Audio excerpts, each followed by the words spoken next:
банк Центр кредиттен кредит алған тиімді ме, әлде мүлде жоламай ақ қойған дұрыс па? Біз қазір соны есептеп көреміз. Бірінші сайтын ашамыз, осылай ашқан кезде орысша ашылады әрине, дегенмен мына жерде қазақ тілі бар. Қазақ тілін таңдасаңыз болады. Кредит дегенді басып, наличка дегенді басып қарайық. Бұл жерде бізге маңызды бөлім бұл 12 ГСВ 35,7% дейін деп көрсетілген. Және сумма 7 миллион теңгеге дейін. Бұл әрине 35% деген бұл өте көп. Мына ГСВ-ға назар аударыңыз. Бұның ішіне шығындары әртүрлі, комиссия, әртүрлі сбор, побор бәрі керек, және кредитке осыған назар аудару керек. Астына басып өтетін болсақ, бізде процентный ставка көрсетілген.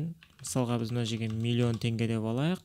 Оны біз 12 айға дейін деп алатын болсақ, бізде айына осынша төлейміз.